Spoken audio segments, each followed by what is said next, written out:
Taylor, get that stuck in your head or what? Bro, every time.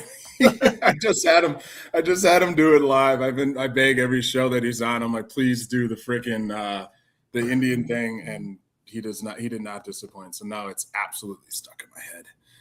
Guys, what's up? Our most faithful and loyal fan of them all, Mr. KDL. What is your profile? Oh, it's even the missus. What's up, brother? Good to see you. Dillon is back. I'm back. Let's go. I'm back. Back with a vengeance, looking all freaking studly, and you know what I'm saying? Looking good. We are. Oh, what's the thumbnail? What about the thumbnail? You like it? KDL says it does not look like me. I guess the background. Ish, close enough. ChatGPT, man. They were just talking about. Excuse me. They were just talking about AI platforms. I use ChatGPT. I pay for ChatGPT, but they were talking about AI platforms out there, and there's ChatGPT, there's Grok, apparently another. There's a Gemini, apparently one more that they're developing called Claude or something like that. I don't know who the fuck it is, but AI scares the crap out of me, man. AI really? is a freaking. Why does it scare you? Because it's one of those. The black guy's the first to die in every horror movie. What's that? Because the black guy's the first to die in every horror movie. Yeah. Pretty much, yeah. That's it. If we're not careful, man, that stuff can. I keep using the example of I Am Legend, or not I Am Legend. iRobot. Yeah. It's good movie. I think that was a warning. Like, hey, let's be careful. You know what I'm saying? Yeah, Terminator. I don't know, man. Terminator, yeah. Kind of says Terminator. I think that look, logically, it would not appear that maybe we will. That anybody in control of like AI or robots, Terminator style and shit like that, if the system is that smart, and it is in fact, quote, like artificial intelligence, which insinuates it's like got some kind of sentience to it. Mm-hmm. The best of the baby eating politicians are not going to manipulate it to control us or murder us. The dang thing is going to outsmart them and look at it like they're the problem.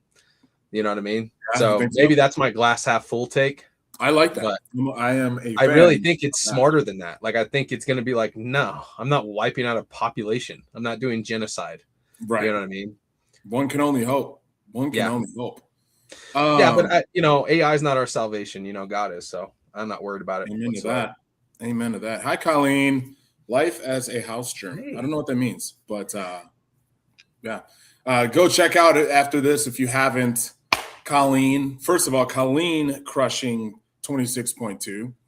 Jose crushing 26.2. And I think the coolest of them all, Lil G crushing 26.2. Coolest, cutest little video ever.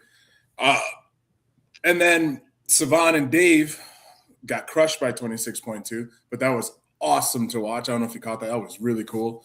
And then if you really want to wrap it all up and laugh, I crushed 26.2 yesterday. Anyways, a lot of good content out there for y'all. What happened? I thought you were going to finish it. Bro, not to be a dick or nothing, lay it on me, man. Everyone's laying it on me. I got thick, bro. Like, the gymnastics probably killed you, huh? Yeah, when you gain freaking 15 to 20 pounds over the course of just a couple months, those gymnastic strengths that you once had are not strengths anymore. Did I freeze? Yeah, you did. What the hell? Hey, you gotta keep me up on my Wi-Fi too, because it's a real popular spot where we're at.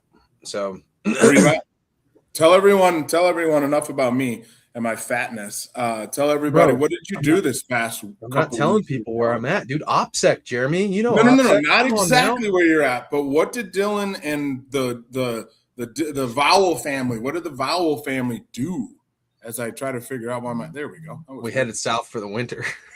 Permanently. Into that. I mean, a little late, but a little late. A little late in the winter. No, we were waiting to have our kid, and So I have a 3-year-old and a 3-week-old. Woo. And we were just waiting for Annie, my wife, to pop that thing out and we could get on the road. And like a freaking beast. What's my computer doing?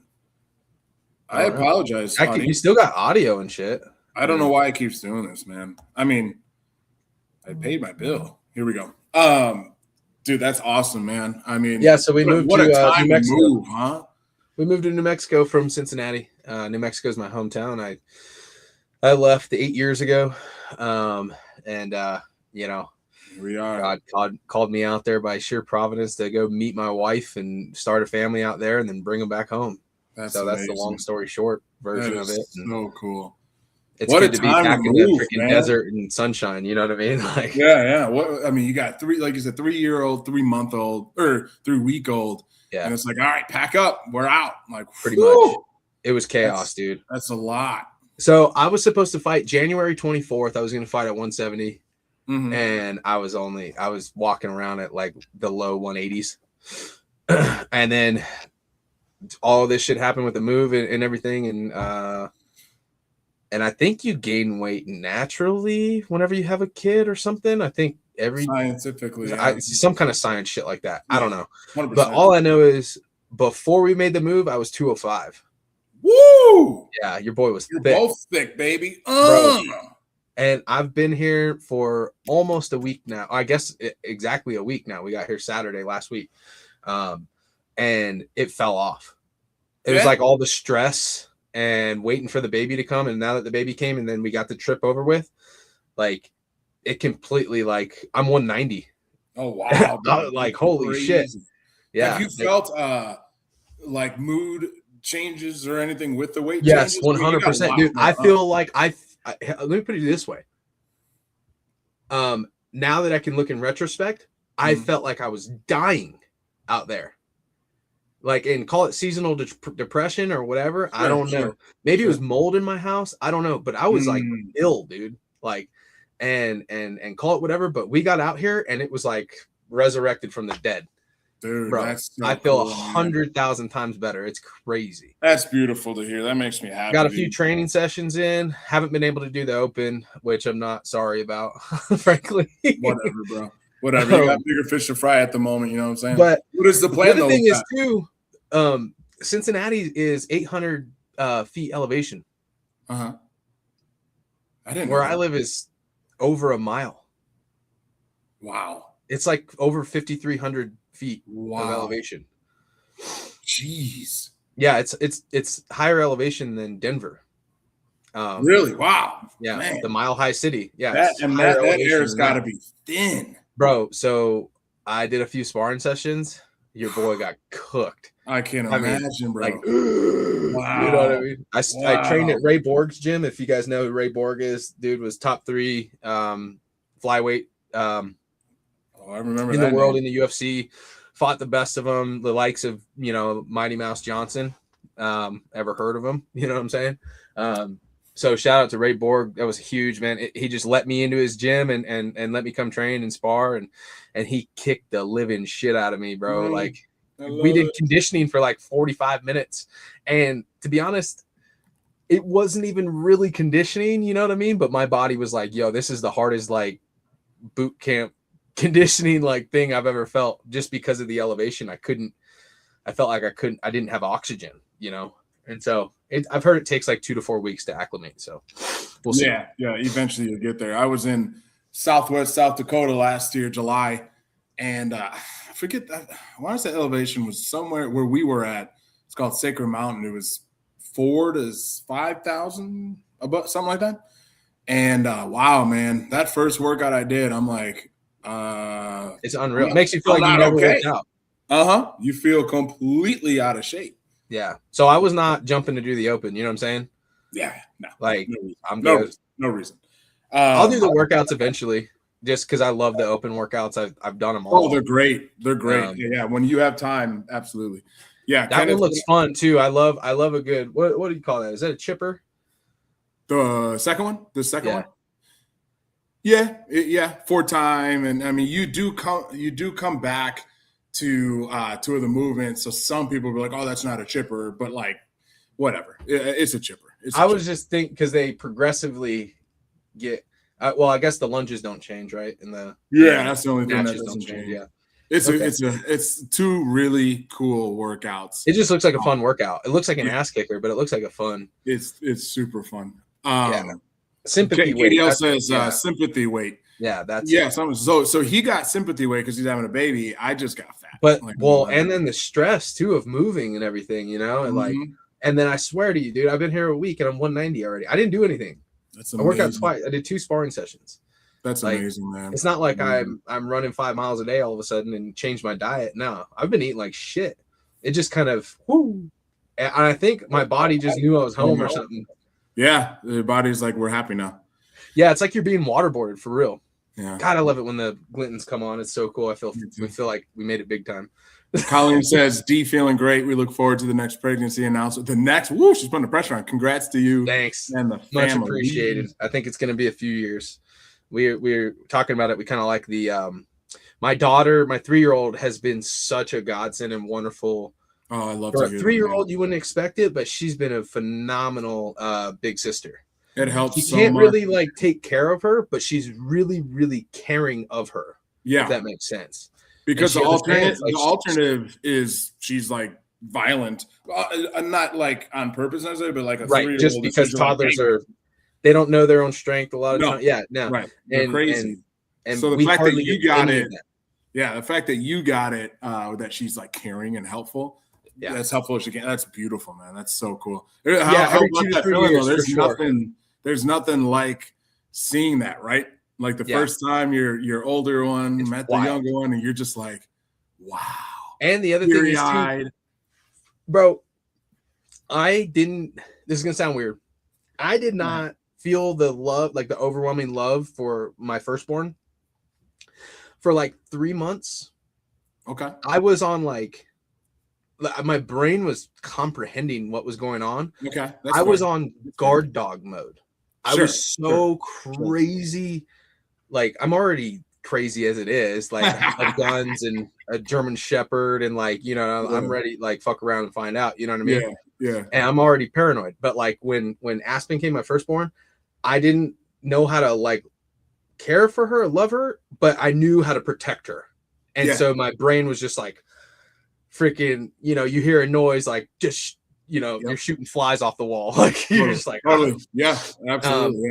But obviously I love her to death. You know what I mean? But now Shiloh, my secondborn, immediately I felt it because I think I got over that like mold itself over the provide security kind of dominating force of my brain was already like leveled out because I've already had a kid. Yep.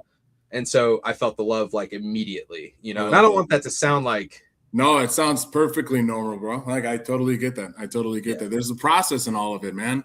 And it's not the same for everybody. There's similarities, but it's not the same for everybody. Right. And it's crazy cool because Aspen was real clingy for the first 2 years with mom.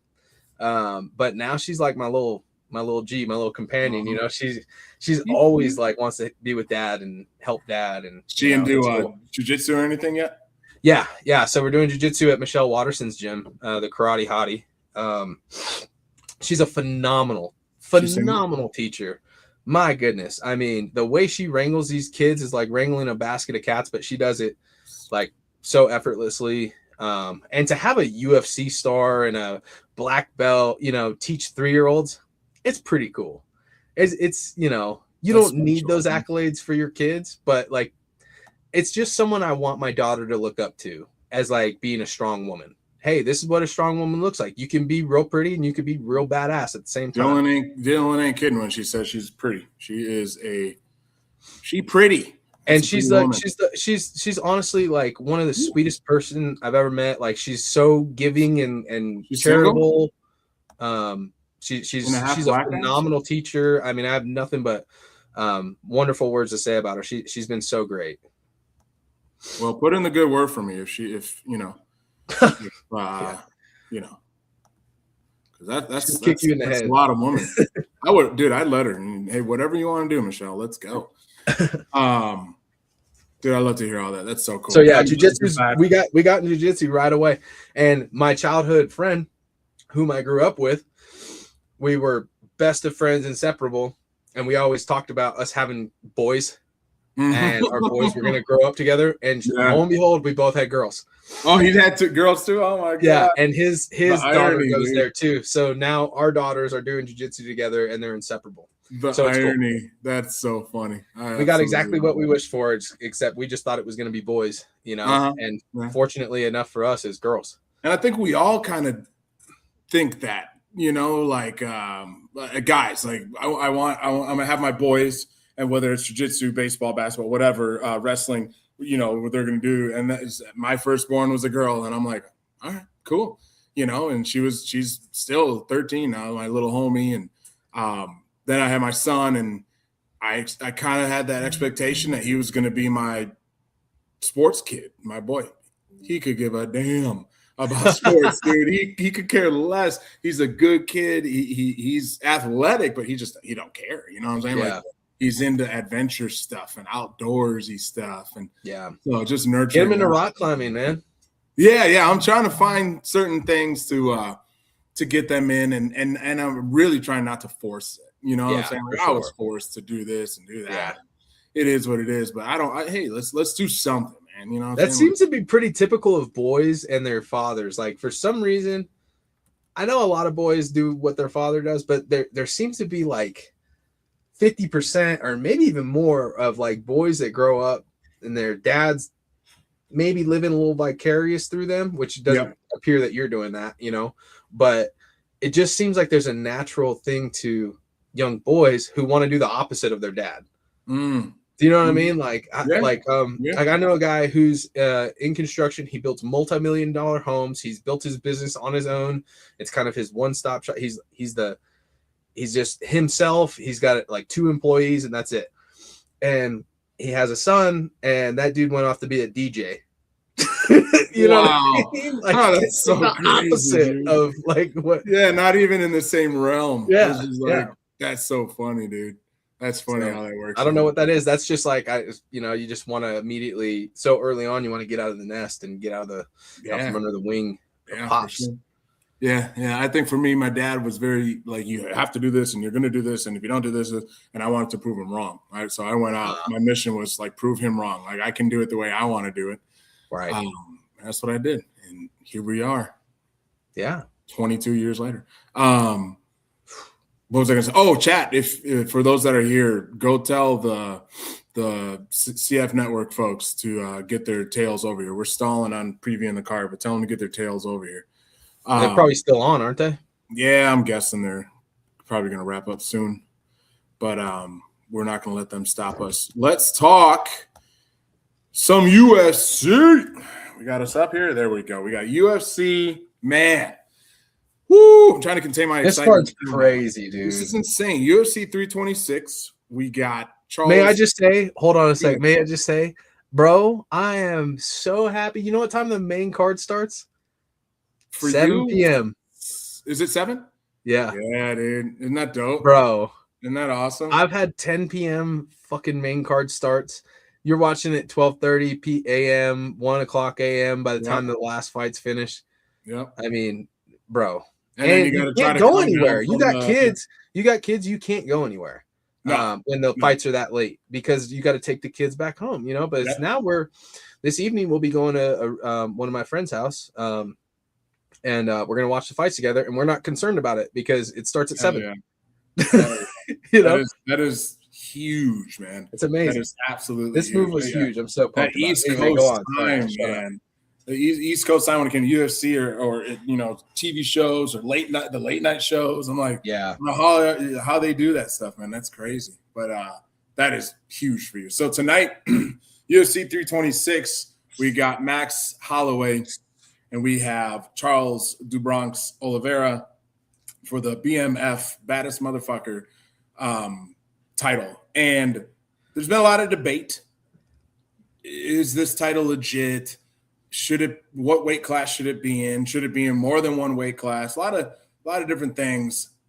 What I will say, and we could talk about any of that, what I will say, and I pretty confident you're going to agree with this, Max Holloway or Charles Oliveira both are two of the baddest motherfuckers in the whole of UFC. No matter what weight class, they are those dudes.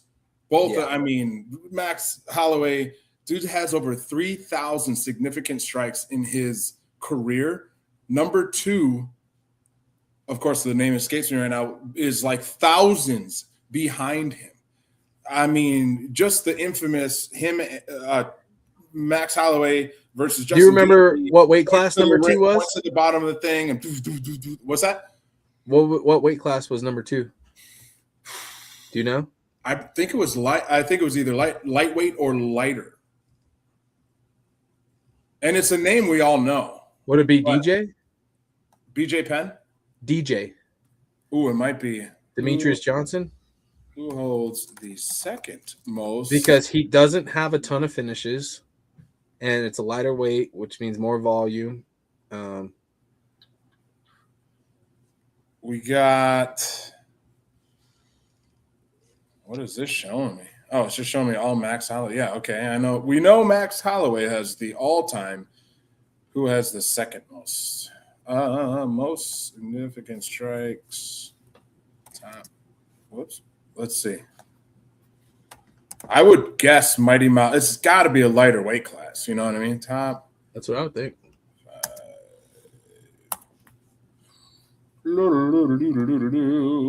Max Holloway. Other historic performances. It's just it's all about Max Holloway. I'll try to find. Oh, duh! No, it's actually a weight class up. 2 weight classes up. Sean Strickland. Oh, Sean Strickland, 2,069 versus Max Holloway's 3,378. That is absurd. That's absurd, man. Angela Hill, King Green is on there. Rafael Dos Santos, Frankie Edgar. No surprise. Dustin Poirier, Joanna Jungate. Did you mean Dos Anjos, not Dos Santos? Did I say Dos Santos? Yeah, Dos Santos. Yeah. Who beat my boy Anthony Pettis back in the day, and that turned me off. Beat the brakes off of him. Sure did. Which was crazy. Anthony never learned to wrestle, and you got outclassed. But you got him, and then you got just an incredibly savvy submission guru in Charles Oliveira, who had an odd start. This is a rematch from 11 years ago. Does Chuck have the most submissions? He's got like the most finishes or most submissions or something like that.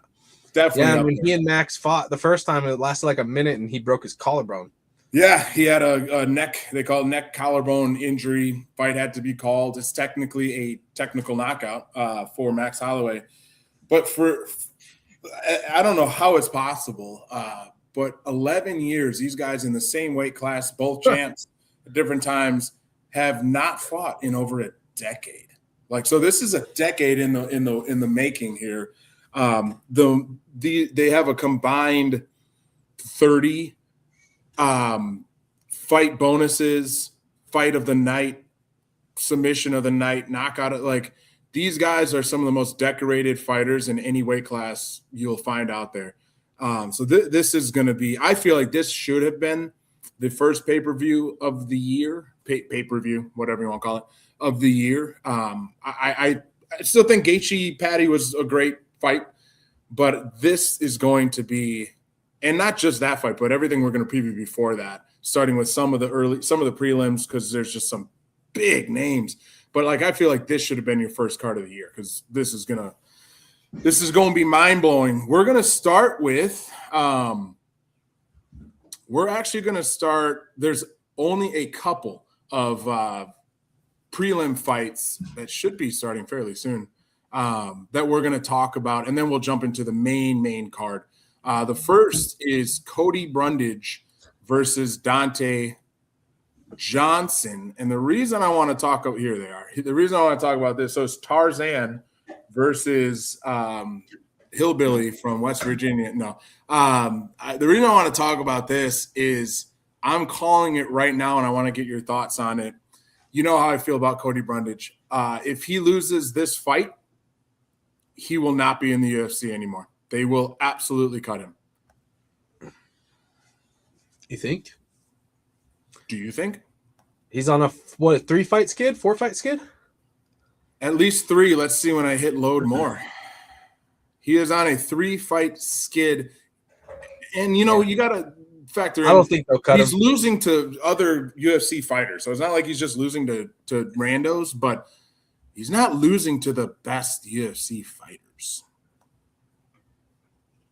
Right? I mean, I don't think they'll cut him because he's cheap. He's cheap. He's established in the UFC. He's on 3-fight skid, but whatever. It's kind of like a throwaway fighter where they're like, yeah, you're on payroll, but we're not paying attention to it because we're paying you 40 and 40, right? Or something like that. I mean, he might be more than that now because he's probably had a few contract negotiations. So he might be getting, I don't know, 80 grand to fight, right? And then 80 to win, cheap, like you said. Mm-hmm. Well, no, 80 to fight and 80 to win. Like that might be. See, which that's is cheap though.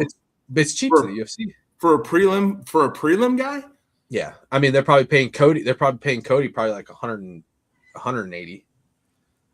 Who are you talking about? Cody Garbrandt. Oh yeah. Well, he's a former champ, so you got it. Yeah, I'm just saying. Well, you said prelim fighter. I know what you mean, but I'm just saying like Cody Garbrandt. They're still paying like crazy. So like they're gonna they're probably gonna cut a Cody Garbrandt. Gosh, I don't know because he's such a good name to have on the roster. He really is. We'll talk about. You could be right. Next. I just don't. I see them as like keeping Cody Brundage around just because it's kind of like a little bit of a gatekeeper as like a welcome to the UFC guy. Yep.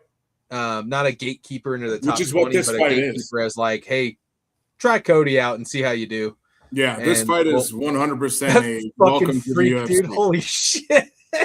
This guy is he's only had one fight, lockjaw. He's only had one fight in the UFC. But he's 7-0. That dude's crazy looking. He looks nuts, bro. And he stopped Dumas in the second round with a Dumas he's been in jail 87 times. He's got 20 baby mamas. I think we previewed that fight. That was late last year, but Dante is just coming in. This guy's a beast, super athletic, massive, like thick boy. Whereas Cody Brundage, he's a gatekeeper, but more. Bro, minus 800. Isn't that crazy? Those odds are nuts. That says it all right there. So this is what I envision in this fight. Cody likes to wrestle. He's a pretty good wrestler. He's very aggressive. Johnson, I think, can hang with that. He's obviously good at submissions. He's good in that game. So I see Cody trying. Either Cody's going to try to throw hands with Dante, and that won't work, or he's going to try to do what he should do, and that's wrestle. And I don't even think that's going to work. I think Dante. I'm not saying Dante is going to be a champion someday. I don't like that, but I think he'll give him a year. He'll be in the top 15 in the middle. I don't know anything about Tarzan, so I wish I would have looked into him. I looked a little bit into him. He's 7-0 for a reason. Like he's 7-0 for a reason. Again, yeah, but that doesn't mean anything. Like in the pro circuit, you got to understand, like guys, we know how to match fights. Okay, You know what I'm saying?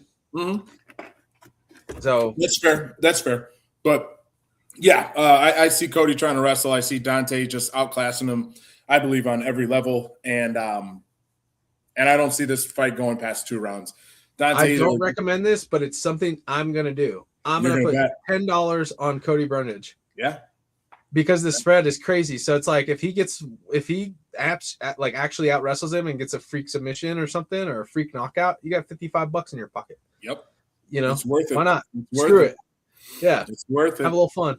You could sacrifice $10, right? Yeah. Right, audience? Is anyone else here? Let's see. There's KDL.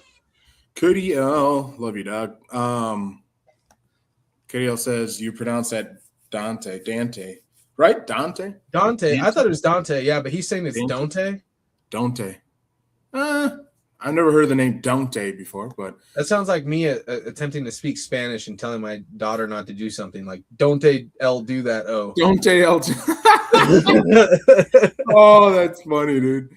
All right, let's move along. Let's move along. Speaking of who Dylan was talking about, Cody Garbrandt versus Zhao Long. As I stated, Cody was the champ back in 2015. I think it's Zhao. Zhao? Yeah. Zhao. Cody was the champ back in 2015, I believe it was, when he defeated. Gosh, was it 15? It was 15 or 16. I thought it was 14, but 15's probably right. Somewhere around there. He defeated Dominic Cruz.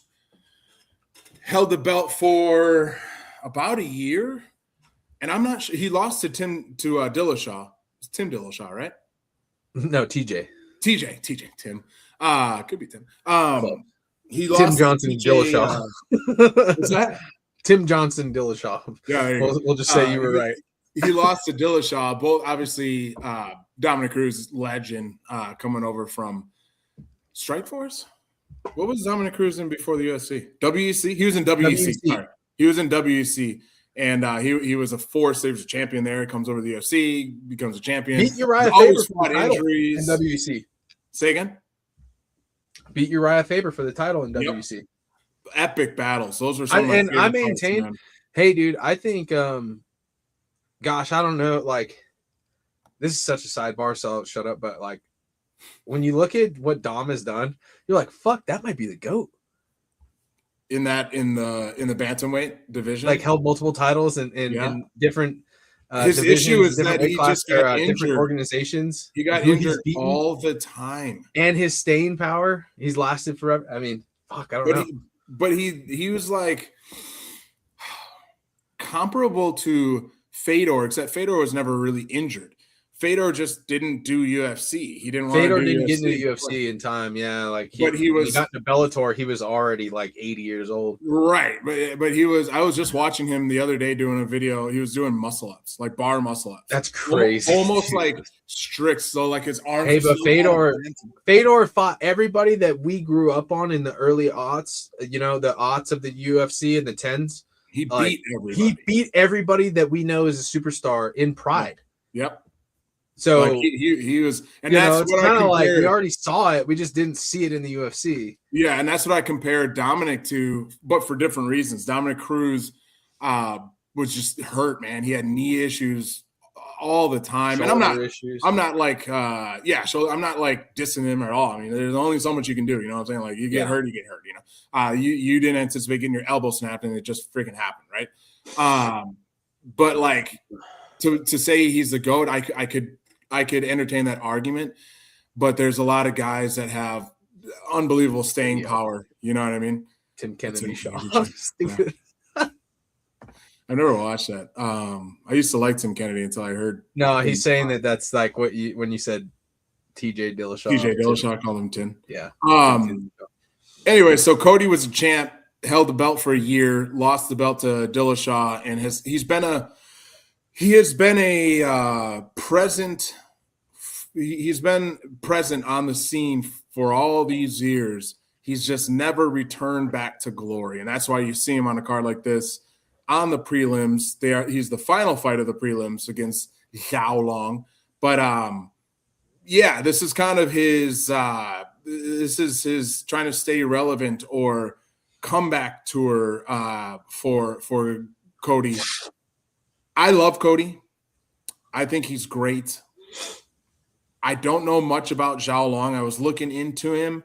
He's lost, golly, was he the guy I looked up? I think he's lost 3 of the last 4, 2 of the last 3, something like that. He has not been too successful in his own right. So I think maybe UFC said, hey, Cody, we love you. We want you to make a comeback. Here you go. Vegas thinks otherwise. Yeah, they do. They think barely think otherwise, but they clearly know something we don't know. As always, right? It's pretty even money, but they still got him as a dog. Slight dog. So I how I look at it, that being said, I think UFC was like, hey, we're gonna give you this Zhao Long kid and beat him, or like, dude, you're gonna fall into the early prelims or something. Whereas Zhao, it's like, hey, either win or you're going to be cut too. You're going to join Cody on the. This might be a big, kind of too much, too fast, too big of a name, too much experience for Zhao. I agree. You know what I mean?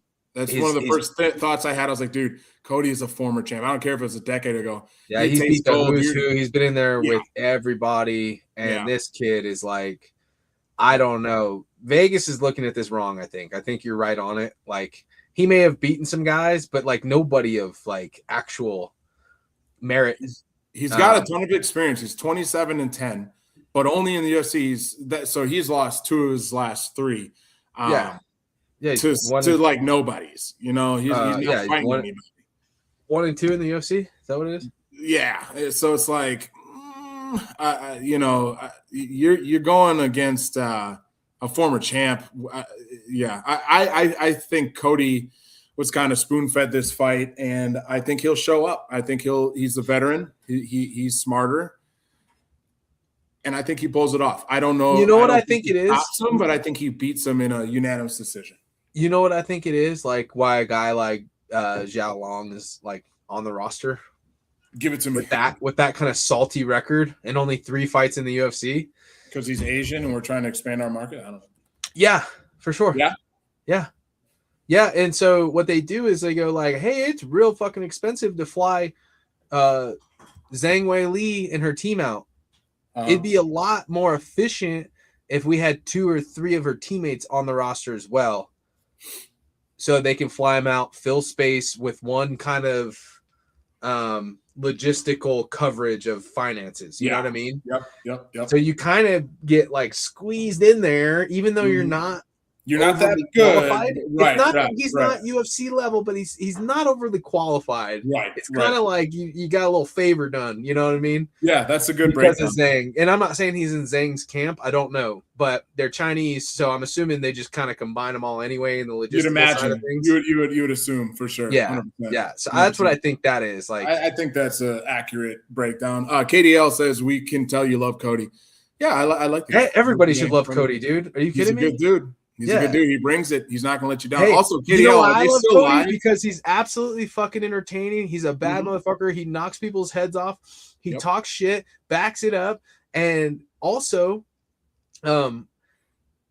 he got kicked off of a flight in the COVID era of shit. Remember all that freedom that we had in 2020? Freedom. When we were all expressing our freedom and praising the government for allowing us to stay in our homes for forever. Thank you, government. He got kicked off an airline because they were trying to force him to put a freaking mask on his baby. That's insane. And he was like, "Go fuck yourself. I'm not doing that." Thanks, KDL. That's insane. But you gotta respect. He was like, "Go fuck yourself. I'm not putting a fucking mask on my kid." You gotta respect that. Gotta respect that. Absolutely. And he was on, and they tried to blast him about it. Like he was recorded by TMZ and all this shit. Like all the cell phones, TMZ's covering it. Cody Garba, blah, blah, blah, blah, blah, like trying to cancel him. You know what I mean? Like just all the negative press that came from it. And it's like, fuck that, dude. No, I'm not putting a mask on my kid. Eat shit. How about that? That is such trash, dude. That is such trash. I hate like what happened, bro. Like that whole era was nuts. Pardon me a second. I'm gonna send old Sevdog a link and see it. KDL said they ended 15-20 minutes ago. So here we go. Copy, paste. Is that a link, like a link or just a link to the YouTube? Because you kind of get those two confused a little bit. Shut up. Pretty sure this is a link. Whoops. So yeah, I'm saying Cody can very well knock him out. I'm not saying he can't do that. But I'm going to go ahead and say he wins unanimous decision. Cody Garbrandt. I got Cody by TKO. Let's go, baby. Cody by TKO. I love it. Here, let me see if I can do it this way. Invite guests. Copy. Oh, did you not post your open scores? You just said fuck it, bro. I get that. Like you already know. You're like fuck it. Why post it? Because I'm not in contention. No, I screwed up. I wish I was a reason. I did it the second time. Sorry, Oh, KDL that's said that. Let's KDL brought it up. I'm like, you trust Jeremy with links. um, Yeah, I did it for KDL the said you second trust time. Jeremy with the links side. Forgot to put Dude his open forgot to score put his twice. open Sorry, score.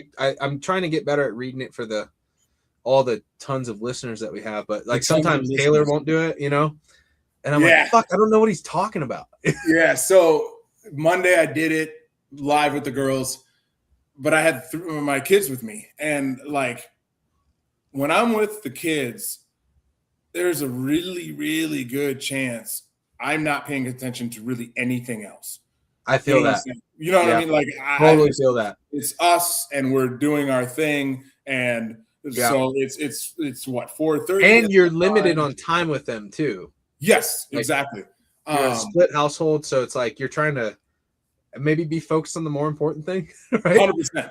So I finish that workout, chat with a few of the members, and then kids are ready to go.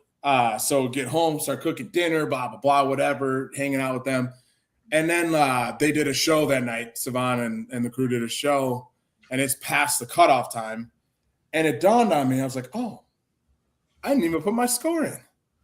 Wow. You know what I mean? Like who does that? I do that. So yeah, we'll see. I get you. You're no different than me, buddy. Like I was gonna sign up for the Open, is a little bit different, but I was gonna sign up for the Open just for the sake of adding a number to the roster and the count, the tally. Yep. Knowing full well I probably was only gonna do one workout, if any, because of the move and logistics that I was going through and everything. And I mean, it wasn't until after 21.6 or 26.1 that I was like, oh shit. Like I haven't even registered, Oops. So from there, I just was just like, fuck it, whatever.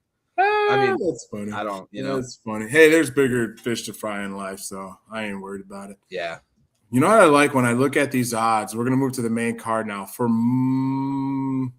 most of them, they're not really outrageous, and what that tells me, correct me if I'm wrong or if you think differently, is that these fights will be competitive and entertaining because they don't think one guy's better than the other.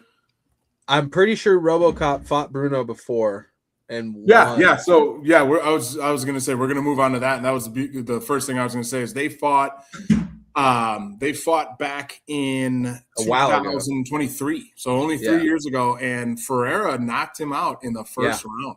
That's right. And I mean, which is crazy. I thought it was the opposite, but you're right. As you said, so did I remember the fight as you say that RoboCop was the one who got knocked out, because that's shocking a little bit. You know what I mean? Yeah. Very shocking. Very shocking, especially the tear he's been on, and we'll talk about that in a second. Gregory RoboCop Rodriguez, KDL asked RoboCop ? If you watch these tonight, KDL, you will see why he is a thick, swole dog walks people. He will destroy you. Two absolute tanks, both very explosive strikers. I think it's a pick 'em. It is definitely a pick 'em. You can flip a coin on this one. I think you got to think Gregory's 3 years ago. He lost to this guy. You don't always get the chance to fight someone again and redeem. And he only got better and is ranked higher. Exactly. So he's coming out ready to go, but you also got to think Bruno. He's not. I don't think Bruno would be the guy who's like, oh, I knocked this guy out already. Whatever. I can be. I think he's like, dude, I know this guy's gotten better, and he wants to take my head off because I've beaten him before. I think this is going to be an incredible fight. I think Rodriguez holds a advantage in grappling. He's a great striker, but he's also a great grappler. He also has BJJ. He doesn't use it all the time. He likes to clang and bang. He likes to throw hands. But he can mix that stuff in there. Rodriguez only 3 losses in the UFC, and this is going back to 2000. God, when did he debut? 17 or 18 is when he debuted. I gotta wonder, this Brazilian on Brazilian crime. Like, do you think that there's camps inside Brazil, just like there is? Obviously, America is much bigger. So like we don't care when it's American versus American because it's so vast. Yeah. The talent pool is so huge, but like in Brazil, I feel like it's way more tribal because of how condensed it is. Like, do you think there's like do you think they go Oh yeah, like half of Brazil's real divided on this? You know what I mean? like it's like soccer in the UK. Yeah. I bet it's Yeah. like soccer in the UK. Manchester, you got KDL does the Gee Lizards. You got Manchester Was it and Arsenal or whatever? Arsenal, and you Is that got Europe? Liverpool I and don't follow Newcastle. soccer because that shit's gay as fuck. But like, I used to follow it quite a bit. But not as much. But I still appreciate it, man, because that's hard, man. Like what they do is hard. yeah. It's not Ironically, I'll necessarily. probably put my daughter in soccer as much as I hate it.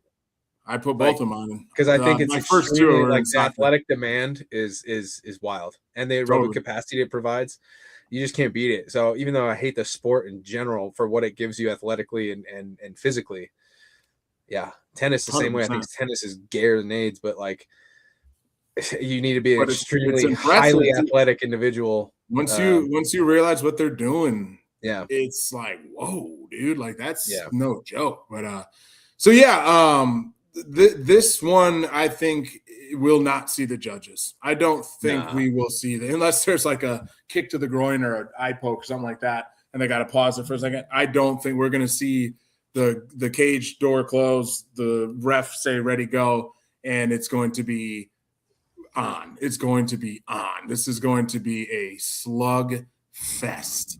Um, I'm gonna say, having really no dog in the fight, I don't care who wins. I think Gregory gets his revenge. Um, KDL says, boring as hell to watch soccer, though. It can be. I'll say that. I'm trying to think of the best way to put that. Like it definitely can be boring as hell. But when you start to like know more of what's going on, maybe you like a couple players, maybe you like a club as they call them, then it's just like you got to. If you invest into it, it becomes not as boring. But if you just turn it on and watch it, you're going to be like, okay, it's kind of one of those sports. Baseball, basketball, and maybe baseball isn't a good example, but like football, you can turn on football and it's like, here we go. Although, to what you just said, KDL, soccer can end in a tie. So can football, unless it's the playoffs. They better fix that going into this year. Because seeing Packers tied, a couple other teams end in ties like that, that's ridiculous. But also with that in soccer, KDL, there's also it's like ties can happen, but like I'm trying to explain it the proper way, but I'll probably butcher it. There's an aggregate. There's all sorts of factors into creating separation on the in the standings. So, anyways, back to the fight. Yes, slobber knocker, 100% KDL. This is going to be a slobber knocker. Probably. I'm actually surprised we don't have more people here. I was holding this off until after they got off with Sebi, and You know how it is, dude. That was such a big show. They sign off and then they go on to do. yeah. Plus, the prelims are on right now. I mean, yeah, I suppose. Anyways, I'm glad KDL's here. okay. I was saying when you stepped away, Gregory gets his revenge. I think he stops Bruno in the first or second round. I think it's going to be very violent, very entertaining. A round and a half, and Gregory's puts him to sleep, gets his revenge, moves up into maybe the top 10. I got Bruno. You got Bruno? Same way, or do you see something else? I don't know why.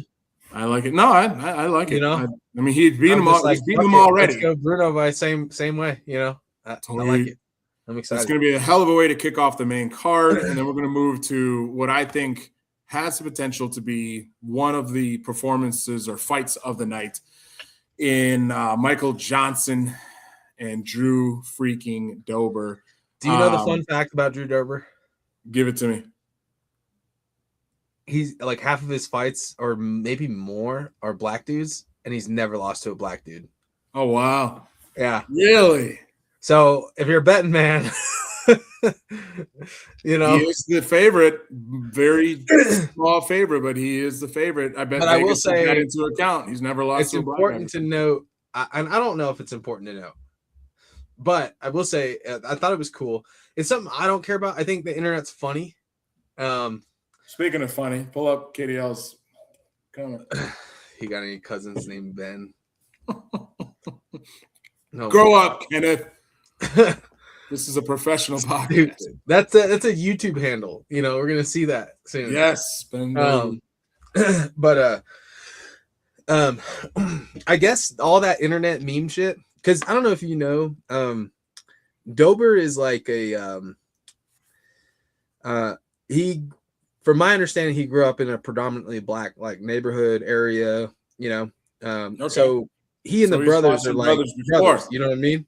Like, but the internet takes highlights of him knocking people out, and they just so happen to be black guys. Man. And they go, and he looks like he's part of the freaking Aryan race. He kind of does, doesn't he? And so they go, you know, the internet runs with it. And I guess it's really bothered him because he's got a lot of black friends. And he's like, it's not like, well, I shouldn't say really bothered him. He's always ignored. Like, he doesn't care, but like, it's something that I guess stands out to him or gets to him a little bit. And Michael Johnson posted one of those highlight reels and was like, let's find out if this dude's really racist, you know? But he combined it with all of their behind the scenes interactions of them like broing out during all the pre-fight pictures and face-offs and, you know, all those things where they're having really, really pleasant sportsman-like interactions. And so he like combined the two videos and he was like, nah, Dober's not that guy. Like, he's not.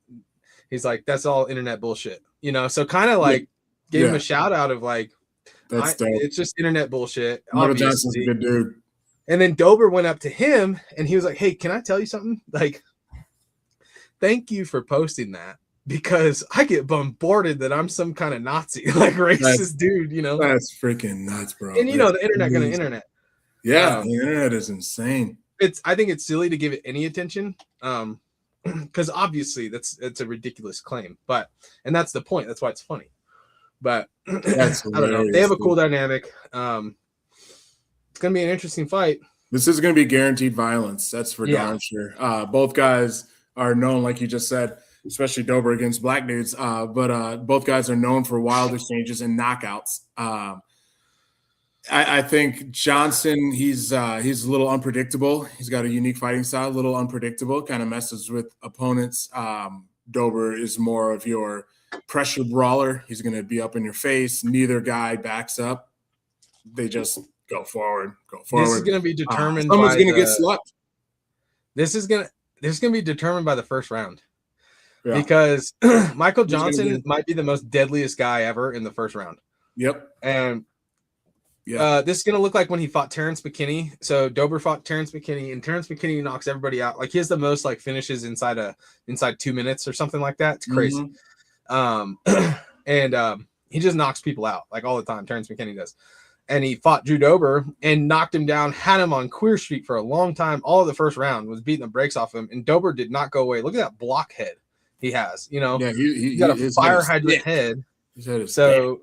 Yeah, so like it's hard to put him away, and sure enough, Dober's been in the UFC since 2013, I think. Been a minute. 2014, like he's been in for a minute. And Terrence McKinney was fairly newer, so I think his lack of experience got him overzealous in the first round when he had him hurt, and then Dober came back and drowned him. Whereas I think the first round is going to go very similarly, where he's going to get hurt early. Dober is. And he's going to weather the storm. But conversely to Terrence McKinney, a young kid, Michael Johnston's been at it forever too. And I think that veteran mentality is going to keep him from doing stupid shit and gassing himself out. And I got Michael Johnson. I like that breakdown. I also have Johnson, not because I think Dober is a slouch or anything, but no. I think his unusual style is gonna cause, and the fact that you said he's very smart fighter. I think he gets it done. I think there's going to be someone's going to go to sleep, but I could also see a unanimous decision. I can even see a split decision, but I think Dober goes to sleep. I think Dober's more dynamic, but geez, Michael Johnson's so freaking dangerous, dude. Yeah. Like, that's why he's been around for so long. I believe Michael Johnson was a D1 wrestler, so he's no slouch on the ground. Yeah. You know what I mean? Yeah, he's been around forever. Fought and Khabib. you don't usually stay around this long in the UFC if you aren't bringing it, And but the other thing is Michael Johnson's 40. 39, but yes, basically 40. He's basically 80. So in UFC years, that's 80 years old. He's got some years, but that black athleticness, man, that stays. No, I'm kidding. Hours the last to go. I think that what you typically see, and you're the fighter, the older you get, you slow down, and then your chin gets a little weaker and a little weaker, and those grazing shots that might have, you felt them. Now they put you down. Yeah, and that's what I worry about with guys of the age of Michael Johnson. They can still bring it, but you graze the chin, and it's like nighty-night. But he could still hit hard. That never really leaves as you age. You could just keep smashing mofos, but you gotta look out for the left hook of Dober. I mean, it is not Michael Johnson's got a crazy left hook too, but Dober's put a lot of people away with that left hook, and this is gonna be a bloody fight. Whereas like Michael Johnson's kind of a one punch guy, like meaning like any one of his like single punches will put you away. Like Dober will he's got extreme power in every one of his shots. Yeah. So and 100%. I think Johnson gets it done. We'll see if he cracks in the top 15 after that. I don't know. I call round two TKO Johnson. Gotcha. Moving along, we got this card is insane. This card is insane. And as we showed you, it started with the prelims. And we only showed a couple prelims just because the main card, this card is crazy, man. This should have been the first card of the year, but we have the wily veteran, old reliable Rob Font, who's fought everybody under the sun, versus the, I believe, youngest in the entire UFC, Raul Rojas Jr. I think you have what's that? You got a veteran gatekeeper versus the teenage prodigy. The talk on the street with Rosas coming in is he's going to be the next one in that bantamweight division. He's athletic. He can wrestle when he needs to, but his striking is outstanding. He can grab. He's just kind of your all-around fighter. And he's made some noise. He's definitely made some noise, but he's yet to crack that top 15. If he wins this fight, you had better believe he cracks into the top 15. And we can see a meteoric rise from Raul. If I think it's a big if, even though he is the favorite and Rob is the underdog, I still think it's a big if to see Raul pull this one off. Here's my question: Can Raul go for 3 rounds with that high pace that Font puts on you? Yeah, because Raul puts on a really crazy pace, and I think he can withstand the pace, but it's going to be determined if the ground game, the grappling, is nullified. Which Font has a really good takedown defense, so if that gets stuffed, he's going to end up in a striking battle with a phenomenal boxer in Rob Font.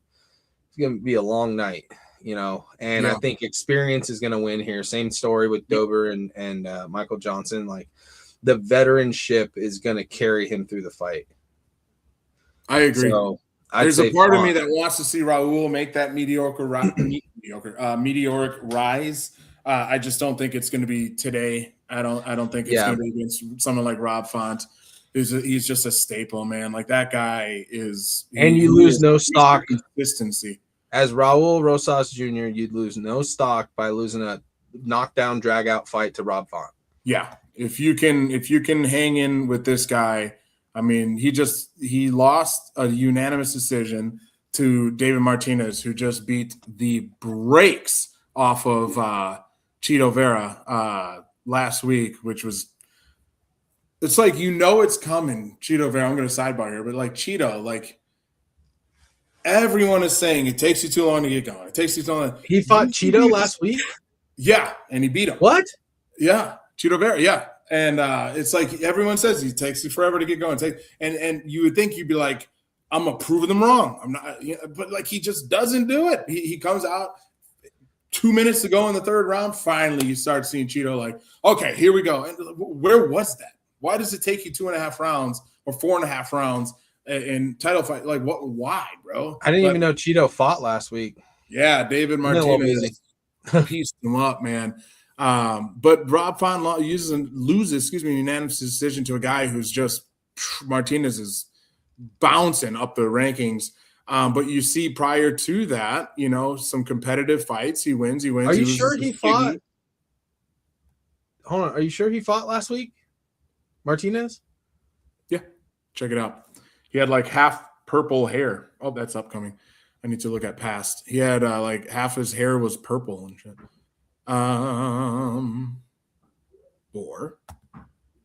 Or you could work. Is it just not gonna? There we go.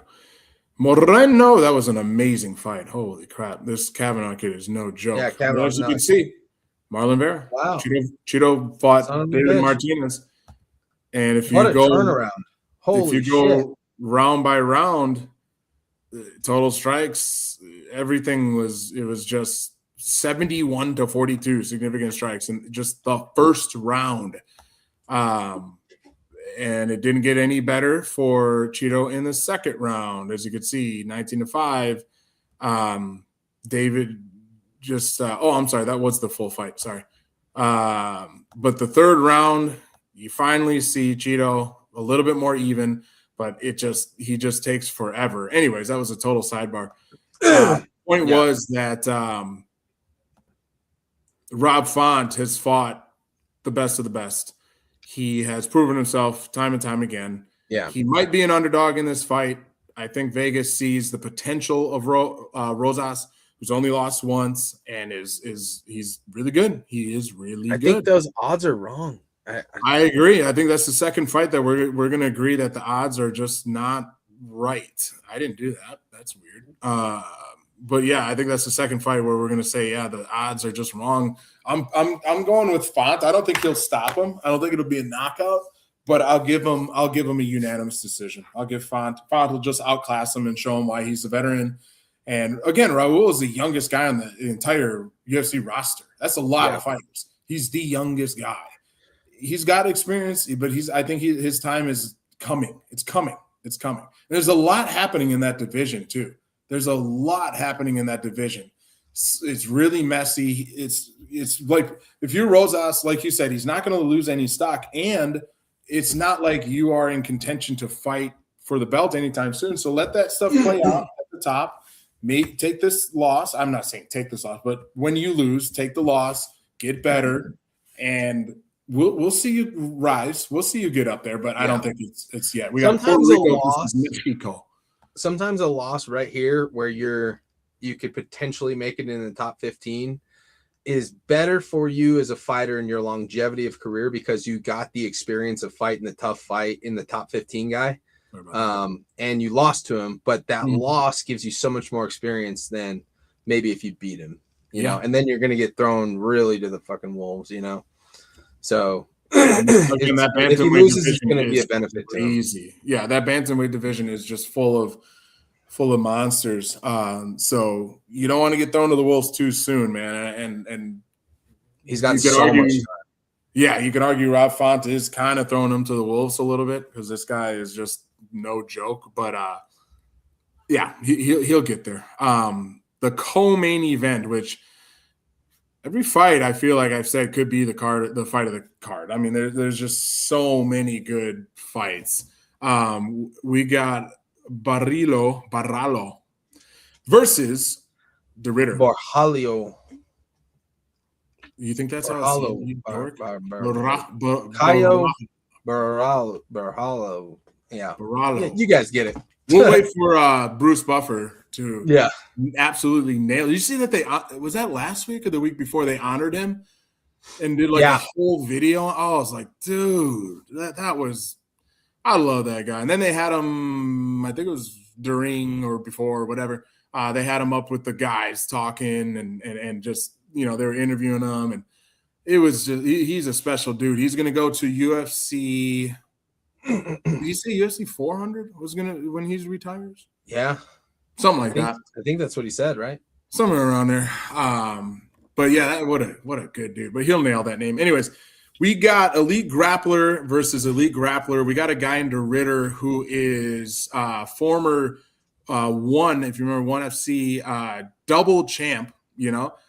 Very, very, very skilled in the game of submissions.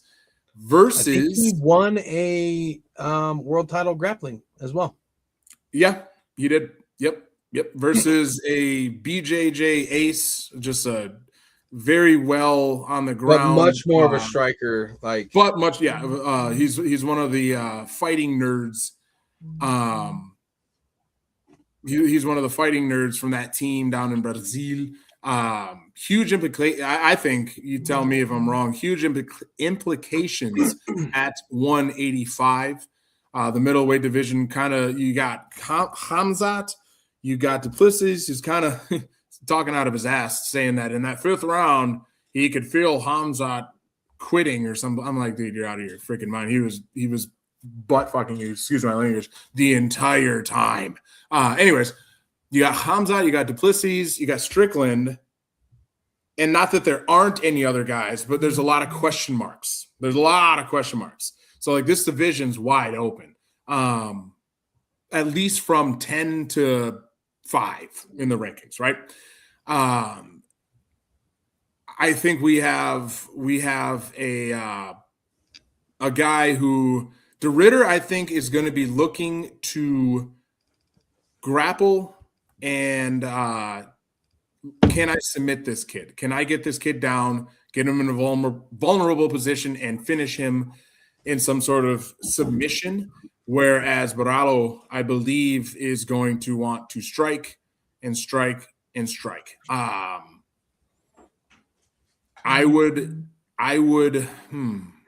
wrestling in my brain of who wins this fight. And it'll be interesting to see what Dillon thinks. But I'm going to say De Ritter. He's a little bit more of the vet. He's a champion in other fighting organizations. I got to give the veteran, former champ in other organizations, I got to give him the edge here. However, he is the underdog, and Borjalio is a monster. He is ranked higher. But there's something about De Ritter and his trajectory over the last couple of years, the wins he's had, and even, some of the losses he's had that looked really good at, when maybe he just got caught or outpointed or something. I don't know. I'm leaning towards De Ritter with absolute. I would not be surprised at all if Borjalio pulls it out.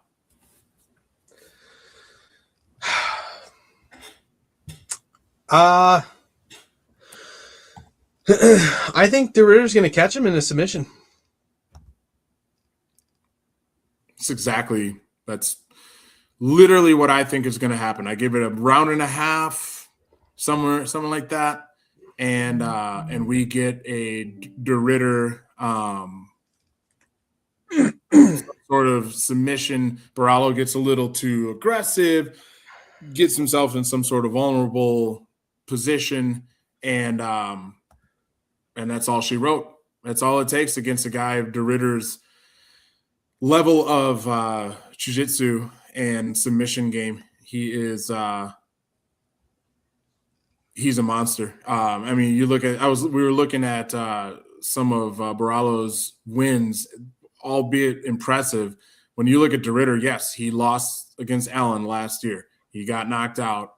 in that main event. But That was Arnold, weird too. excuse me, Like Allen I is felt like not there a was something wrong with him or something. I didn't and see you're it the fighter, you quitting. know how that goes. Oftentimes there is something wrong, Yeah, right? I didn't. Man, a lot of people said he quit or he gave up, but something was weird with that because Brendan Allen put it on him, and it just looked like a completely different fighter than the guy who fought Bo Nickel and Forrest Whitaker. Like he just Forrest didn't Whitaker. show up that night, or was injured in camp, or something, and something got to Did you him say to where. Forrest Whitaker? You're going Oh way, yeah, way Robert back Whitaker. with that, Yeah, huh? Forrest That's Whitaker, funny. like that. Forrest Whitaker. Yeah, but I mean, look at these fights, though, man. You beat if Adesanya never existed, Robert Whitaker would have been the champ in the middleweight division for years. You beat Bo Nickel, up and comer. You beat a staple in Holland, and Mershart. Love him or hate him, he's a gatekeeper, and you submitted him submission, TKO, split decision over a monster. And then you got TKO'd. And I will agree, I think something wasn't right. I believe he is right now. He is very healthy. He's got the experience. I give him the upper hand, and I see, like you said, a round and a half, round and 3/4, and Barallo gets himself caught in a vulnerable position, and that's all she wrote. Yeah, I think it's going to be a mistake by Barallo, and Yeah. he's going to get caught. Yep. And De Ritter's such a high level grappler that when you make that mistake, it's over. 100%. Now we move to the main event. We talked about it at the beginning of the show a little bit. 11 years ago, these two guys fought. Neither of them at that time had been a champion. They were both promising fighters. I think Holloway a little bit more promising at that time than Charlie, but still both very promising fighters. They both brought it. Charlie can throw fists. He definitely can, but he's your jiu-jitsu submission guy. Max loves to throw. He's well versed in other areas, but he wants to punch. He wants to knock your head off. Hence having 3,300 and something significant strikes, and the most by far in UFC history. But 11 years ago, fight stopped, injury, and 11 years later, we finally get the sequel. And I think we're in March. We're so early in the year. Off the top of my head right now, I can't even think of what would be the fight of the year so far. I'd have to look at the previous cards. But that goes to tell you that if I can't even think off the top of my head, watching every UFC fight there is, I think this right here, unless it ends in 2 minutes, has fight of the year written all over it. Not just fight of the night, but fight of the year. You are talking about two of the best fighters the UFC in any weight class has ever seen. Some of the most exciting guys. Neither guy is going to back up and try to run from you. They're going to bring it. It's going to be kill or be killed. I think there's a reason they're fighting for the belt that they're fighting for. You can call it a joke. You can, BMF. I don't care. There's a reason that these guys are fighting for this belt. And I think we're going to see one of the better fights of the last 5 to 10 years, and it'll be up there at the end of this year for the fight of the year. Yeah. And I cannot wait. I'm trying to contain my excitement. I want to rage out right now because I think, man, we've kind of if you think of the main events this year so far, the main cards, again, we had Patty and Justin, and I thought it was a great fight, but you saw Patty not ready. We all said it. He wasn't ready for that. We saw Volk versus Lopez, number 2. It was a good fight, but it was same thing happened that we saw a year ago. And then we've had some fight nights that have had good fights, good makeup. But this is what we've been waiting for since what was the last main card that was really that the headliners were bangers? We've been waiting for this for a long time, and I cannot wait to watch it. As far as who wins, I know who I'd like to see win. if I'm picking, last week or the week before, we were talking about Harrell, the young man with the brain surgery, versus Smith, Jacoby Smith. And if we're picking with our hearts, we both picked Harrell. It was an awesome story. But if we were picking with our brains, we would have picked Jacoby Smith. And Jacoby Smith showed us exactly why we would have been right if we had to pick with our brains. Yeah. My heart is saying Charlie. My brain is saying Max. Really? Yeah. I love Charlie, Charles Oliveira. He's got a great story. Not that Max doesn't, and not that I don't love Max. I love them both, but like Charlie's got the edge on me and who I like a little bit more. But my brain's like, dude, Max Holloway is he's Max Holloway, man. He's a BMF for a reason. And I'm gonna go heart pick, and I'm gonna say Charlie wins a split decision, 5-round, epic, bloody, crazy, near finishes battle. That's what I'm picking. New BMF. I love Max to death. I do. I know. Really do. Me too. But I got Chuck, and I think Chuck will finish him. He'll finish him. Okay.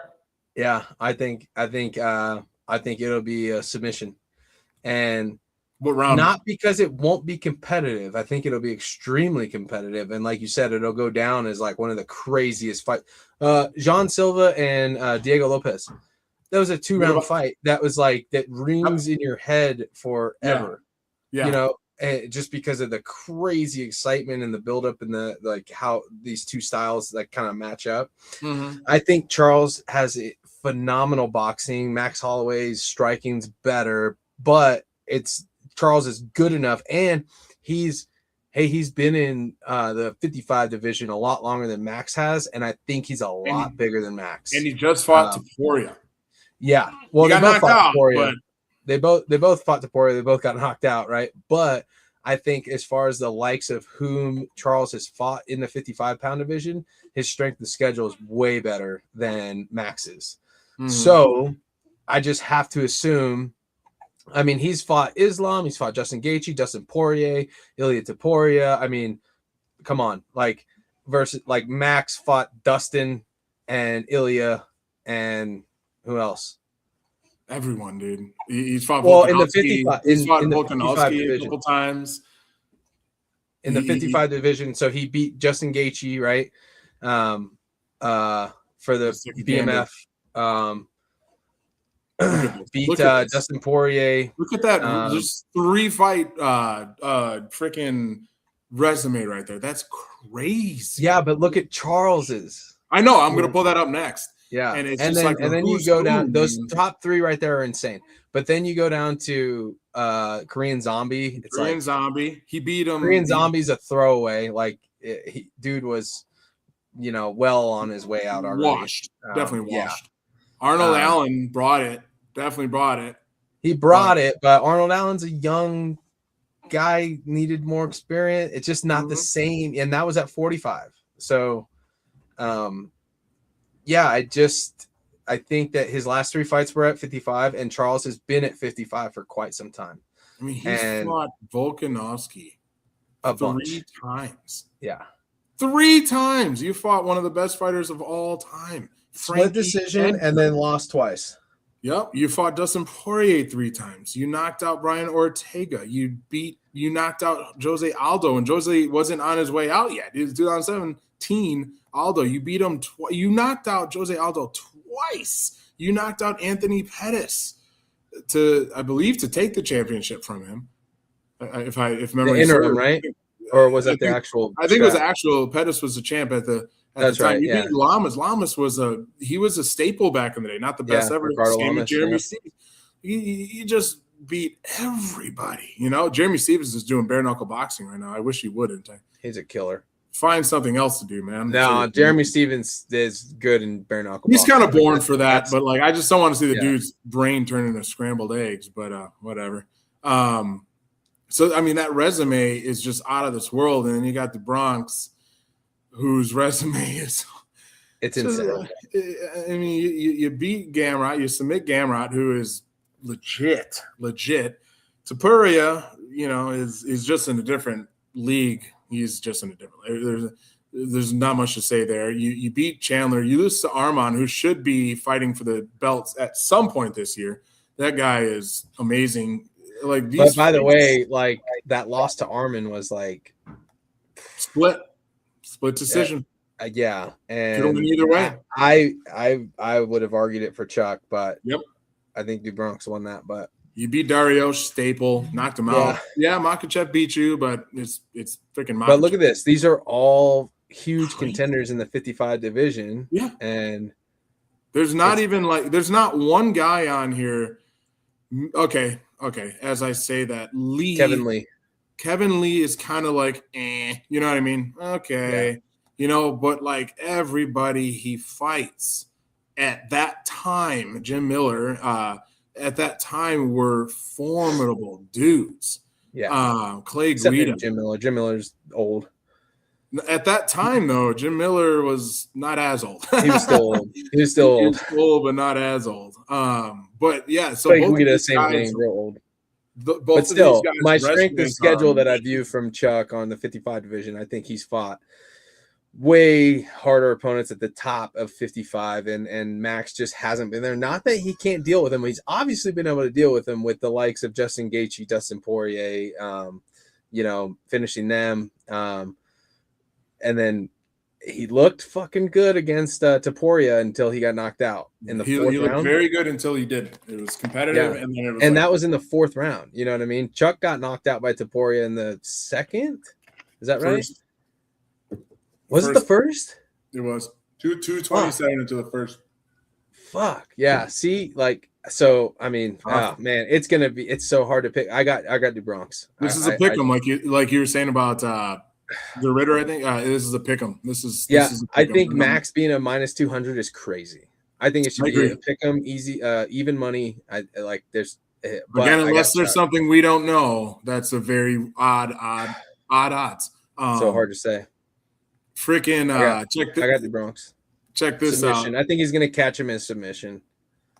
I agree. Check this out. Max Holloway was Daniel Cormier was, I think this is the so right funny video. I could be wrong, but can you hear anything? No. There's just so many things. Brother, I told I'm already the daddest man. No, you're not. No, you're not. There's just so many things. Brother, I told you. I'll just play the whole thing. Who cares if we get dinged? No one's watching. Okay. I want to be rich. Let's start it over. I'm already the daddest man. No, you're not. No, you're not. There's just so many things. Brother, I told your ass. I just called you out on Paramount Plus, dog. Why? Because I want a payday. What the crazy, bro? I want to be rich. Now you would get the easiest fight because I'm done. Nah, you're not the easiest fight. You could just sit on me. I'll probably die. Look at this. Choke. Yeah, no, you're not gonna choke me, bro. No, I'm bad at it. I choke bad. Even when I was a kid, the moment that I would get bullied, I would run with my hands. Then you get an armbar. I got an armbar you, bro. I know jiu-jitsu.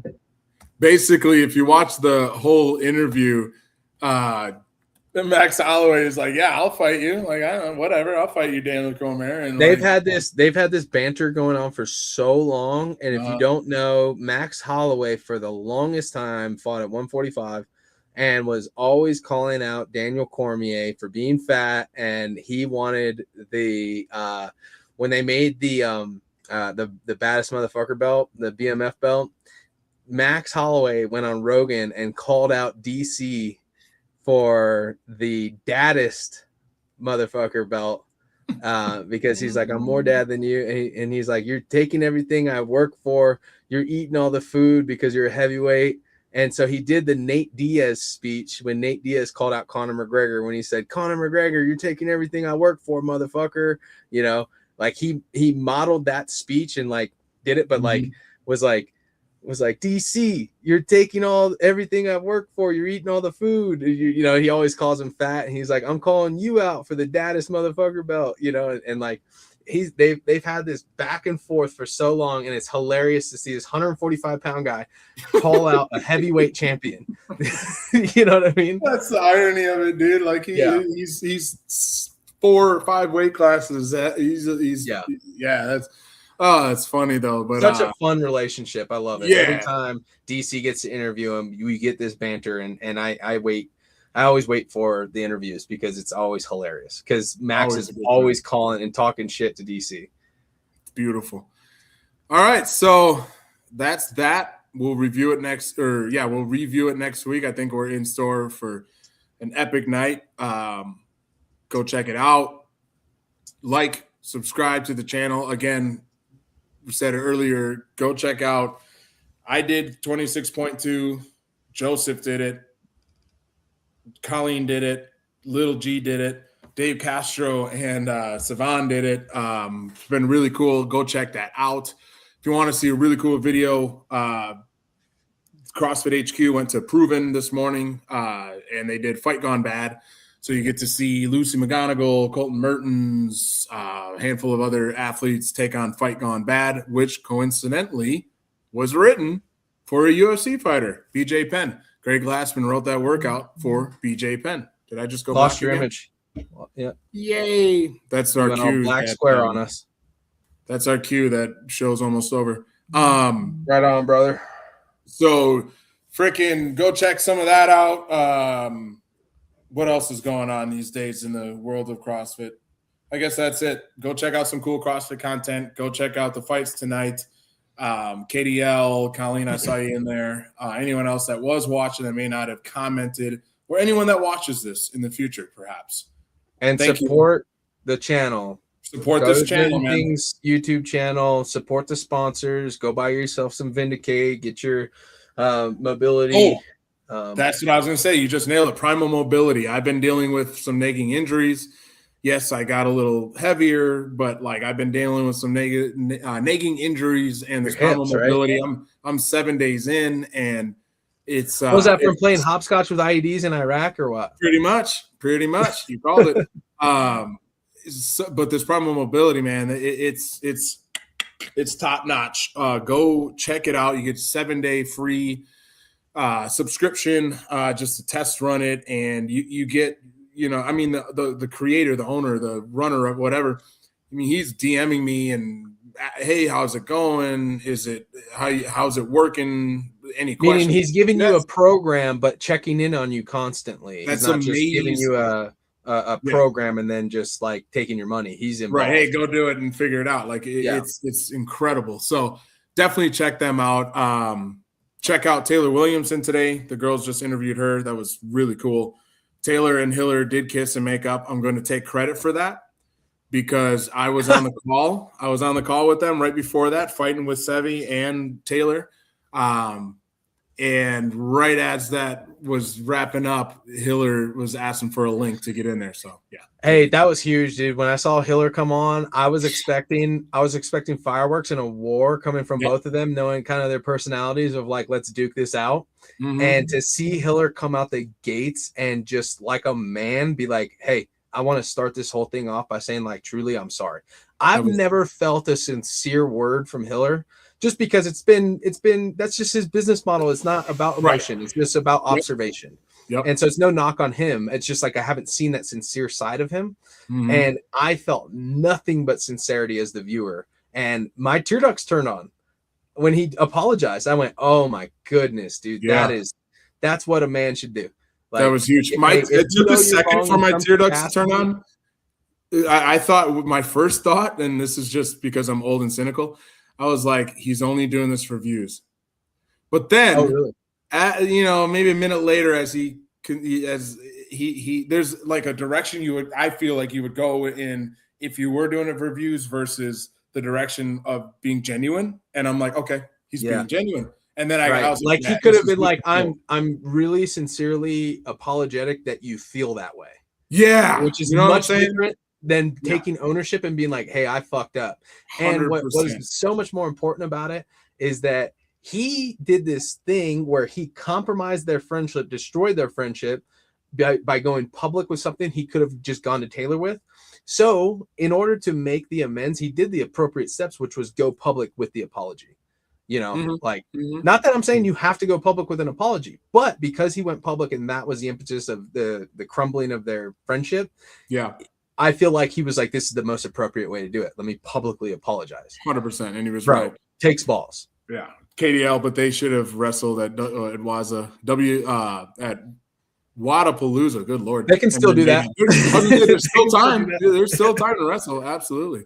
Hey, KDL, seriously, we love you too, man. Like, you're a good dude. You're in the chats. You're very supportive. You're a great guy. We love you, buddy. Totally appreciate you, man. Yeah. And I'll say this, and there's likely more to the story than we will ever know. Absolutely. There always is, right? To every story. There's three sides to every story, but there's also a lot of details that are left out, either purposely or whatever. Matter of fact, Tyler reached out to me, I don't know, earlier this week, and we were just going, we weren't yelling at each other, nothing. But he had heard what I was saying on Glinton's Tuesday night. Make sure you're there. We'll be there 4:35 Central Standard Time, Glinton channel. But I was saying some things and blah, blah, blah. Not being a dick or nothing. But Tyler reached out. I think it was actually that very night. So that was Tuesday. And we went back and forth. And he said, yeah, there's some things that, that'll never become public. And I said, I respect that. I told him, we went back and forth and we were on the same page about everything. So I think he'll be the next one to I don't know if they'll send him a link or whatever, but there'll be an amends made there. Tyler's a good dude, man. I was able to work out with Tyler, and John at the games in 2022 or 23 when I was in one of the years. It was in Madison, and it was a really good time. Like we did 100 clean and jerks for time. 25 at 95 pounds, 25 at 135, 25 at 185, 25 at 225.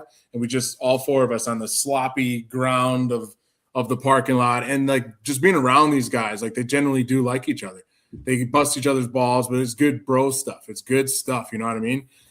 So you just hate to see that get destroyed over some nonsense. So I think Tyler will have his moment where he, whether publicly or whatever, they'll make up. They'll make up. Hey, and speaking of met Tyler at Crash and got to talk to him for a bit. He's very self-aware guy. Yep, very good dude. Self-aware.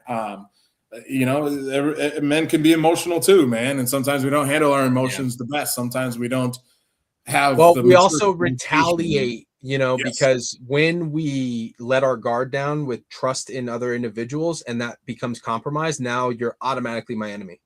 Yep. No matter what. Yeah. You're done. We're done. I hate you. And that's what you saw with Taylor. His initial reaction there is we're done. I hate him. And I get it, man. But anyways. But speaking of the BMF belt, Taylor Self got the BMF belt because of the Sevenistas. He was given the BMF belt. Sevenistas all came together and got him an actual replica of the BMF belt, and he has it. So, hopefully he brings that to Waza or something. He got it last year. Or 2 years ago now. Maybe after the show and tell him, hey, your belt's on the line tonight, brother. Yeah.